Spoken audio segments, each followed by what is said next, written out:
know if we filmed this shrine, do we, Michelle?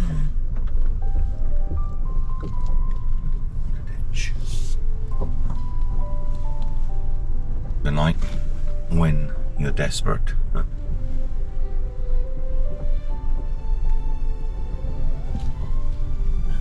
This is our little shrine. I'm not entirely sure. Well, you can see there's vehicle tracks. If you meant to drive up there, we did, and it paid out. The angle of approach is a bit steep. Clear my way. Completely clear? Completely clear.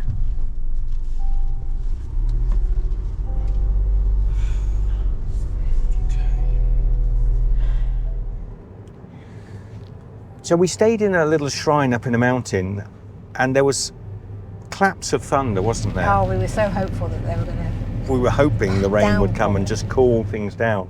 It was 38 degrees in the at night time, sort of 38, 37 degrees, and very humid. So we couldn't even crack a window and let a breeze through the car. I was just talking to my mother actually this morning in Australia. And she said, how would it be if the weather, you know, would the car be nice if the weather was more clement? I think it would.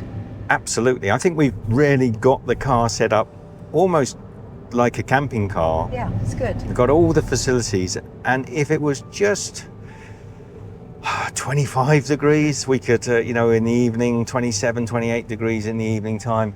And then we could just crack a window, maybe let a little bit of air blow through, it would be perfect. We wouldn't even have to have the AC on, but as it is, the car's set up quite nicely. I could definitely do this tour, and we are going to do it anyway. Yeah. I could definitely do this tour in this car set up as a camping car. It's the hottest summer on record, or recorded, since the 1800s in Japan. They've just put that in the news, and everybody's sort of getting heat stroke, and all the fans are selling.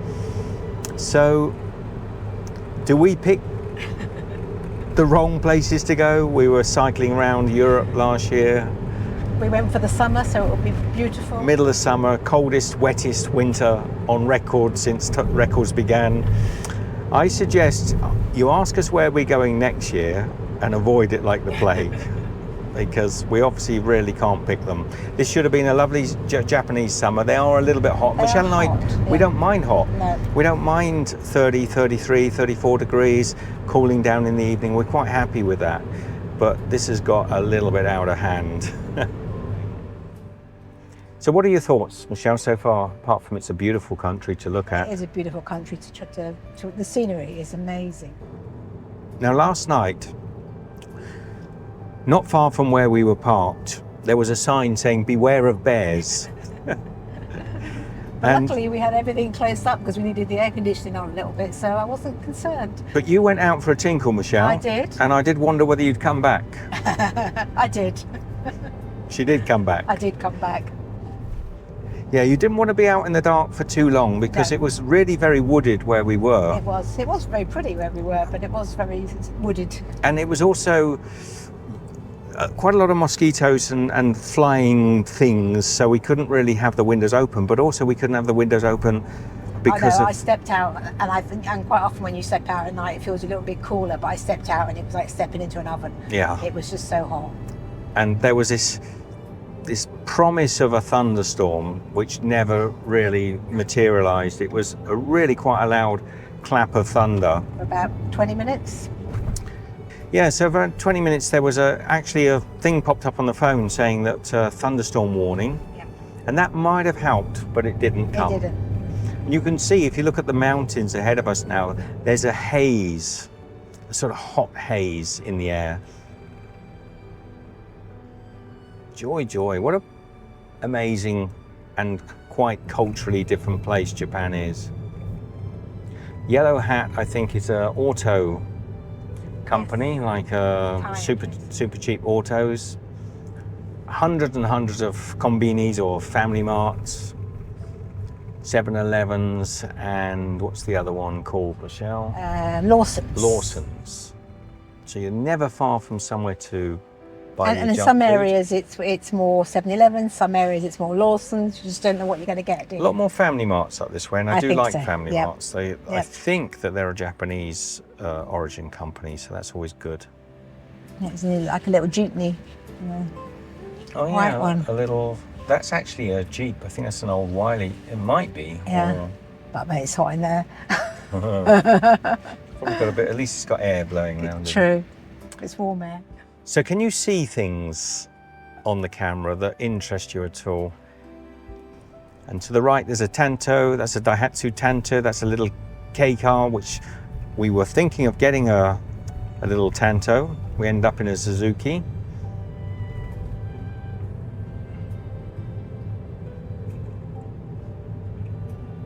I think we might have struggled last night getting up that little hill to the shrine in a little car. Yeah, the motor would have. They're only a 700 cc motor, and we decided to go for a vehicle that's got an 1100 cc engine because we were recommended for the longer distance it would be better for us. So although this car is the size approximately of a K car, it's not officially a K car because it has too big a engine, but it looks very similar to a K car. Does. So for instance, we can overtake the Tanto On a hill. on a hill, and in front of that a little Honda N-Box, and wonderful little cars, and in front of that I think a little Jimney. Now that N-Box has got a white number plate, so it's not officially. So it's a custom. Okay, it's a custom, so that has a 1000 cc engine. So it has a bigger engine, yes, you're right, Michelle. But if it's got a yellow number plate, it's got the 660. He's going off that way, they're all going off that way. Why is everyone going that way and not us? Interesting. We've got a long time on this one. How many, like 90 kilometers, I think? Yeah. And that's just that, so maybe that next destination. No guarantee it will be that our destination. No, no. Today we were hoping to do a hotel. It's a Sunday night though, so no, is it Sunday night, Michelle? Sunday night, Sunday yeah. night. We're finding the hotels particularly expensive, so we thought, it's funny, you know, sorry I jumped from subject to subject, but it's funny, Japan compared to most of other Asian countries like China, where we were just now, any of the Southeast Asian countries, is very expensive for hotels. It can be many hundreds of dollars a night for a hotel. During the week though, Monday, Tuesday, Wednesday and Thursday night, and sometimes Sunday night, Yes. the prices drop quite considerably. So what we thought we'd do is we will, to offset renting the car, which is costing us a small fortune, and we can't undo that now. I mean, had I thought perhaps we might have gone somewhere a little bit different for a couple of months and came back, but we're in it now and we're enjoying it. So, aren't we, Michelle? No, we are. We are. Convince me. No, we are. We're seeing little cool things, you know, and We've seen some great you know, we've things. seen some great things. We It love just- these little Jimneys, don't we? On the right here, you'll There's see. so many of them, aren't Yeah, there? that's one of our favourite Japanese cars. Yeah. Little Jimny. It looks like our little Jeep that we had in Australia. Bikers.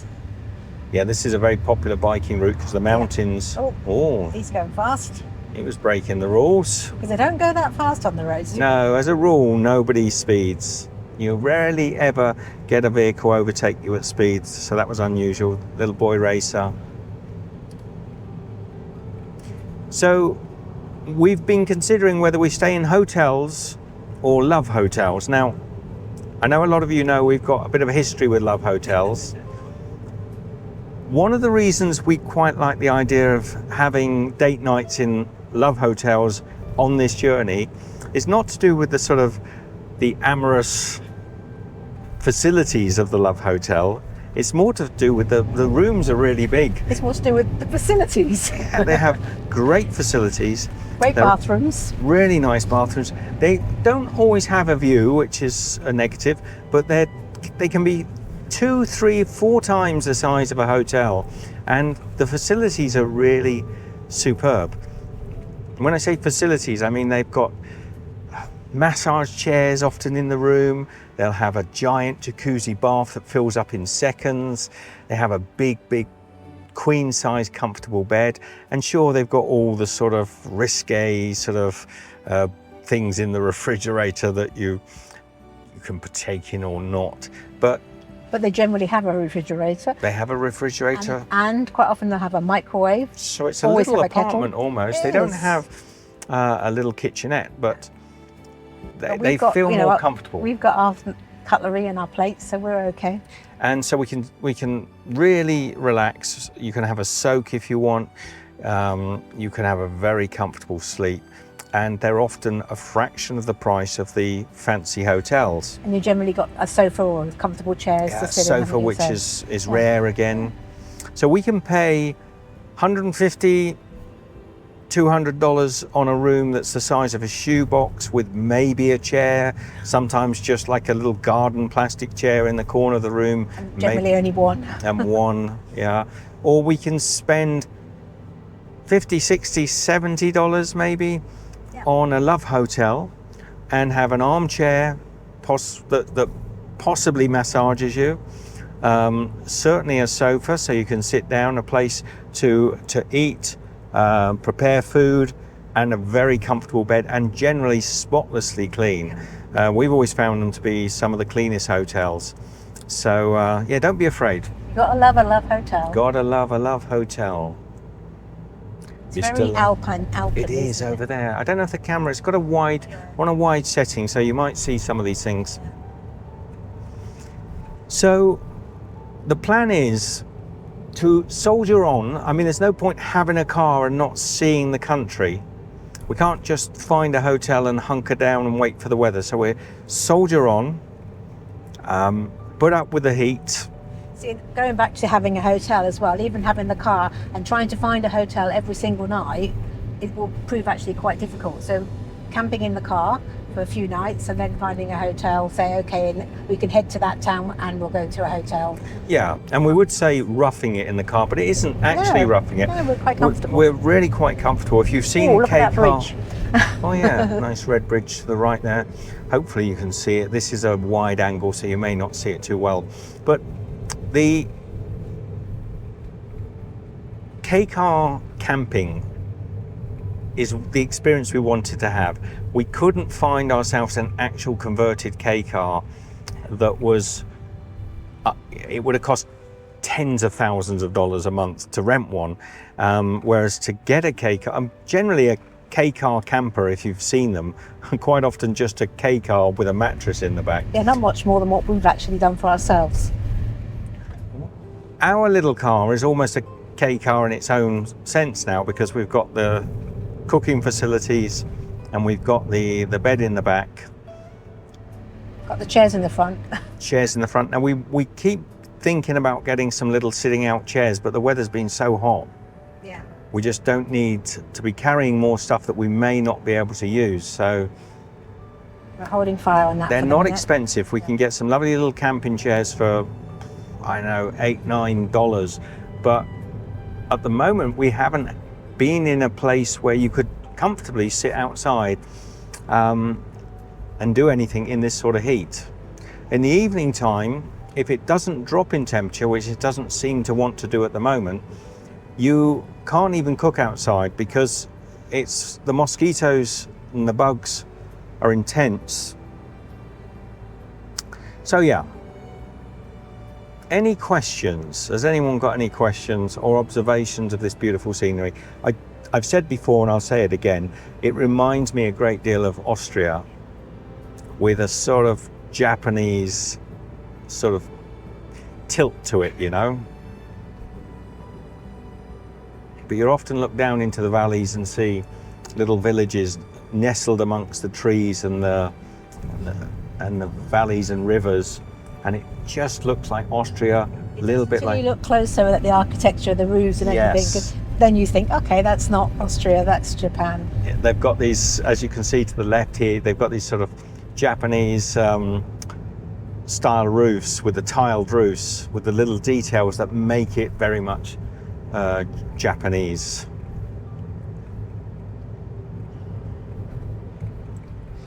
Now, 36 degrees, so the temperature's dropping a little bit, Michelle, that's nice. Oh, 35 on this sign here, look.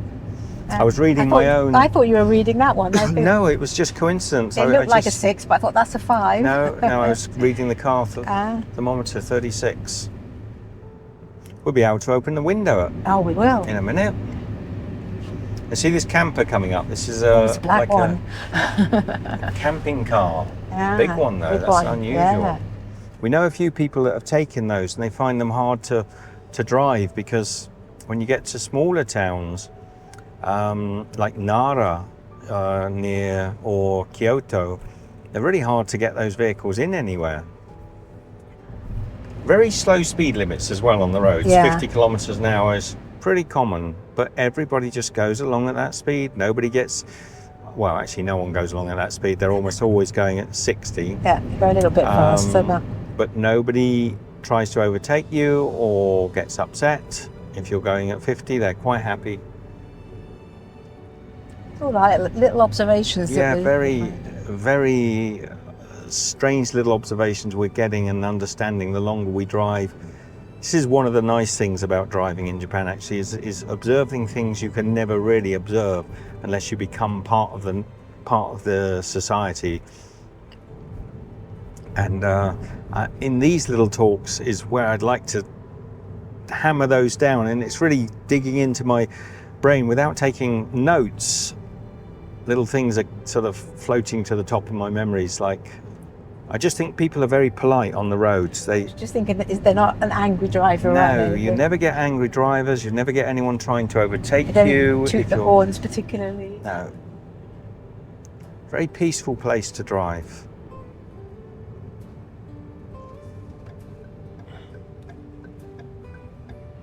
Now I'm just going to pull in because we've just come up to they're called Michino Eki. I've probably got the sun in the camera lens. 50 meters, turn right. So this is what you see. They're great little stops. You can see there's no shade at all. There's nowhere to get out of the sun. But is somebody doing barbecue, smoking something? Smoking something, aren't they? We're not going to get out because we've only recently started driving. But you can see, I'll just pull in here briefly. See all these little stalls? People selling local produce. And always good bathrooms. Really clean. And you should reverse in, by the way. I've done something you should never do in Japan, which is to pull forward into a parking space. There's a bunch of motorbikes there, as we said before. There's 1, 2, 3, 4, 5, and one just gone. Off. Take the next right. And just ahead of us is like almost a sakura. Yeah.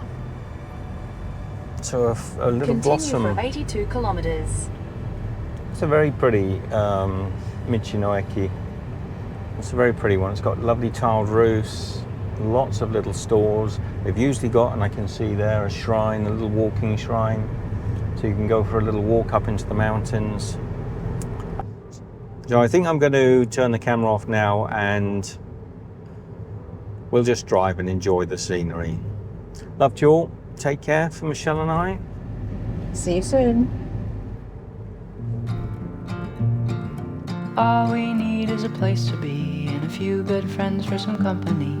If you'd like to stay, you don't have to leave. We'll leave the lights on and the door unlocked. If you drop on by, you don't have to knock. We're happy to share whatever we've got.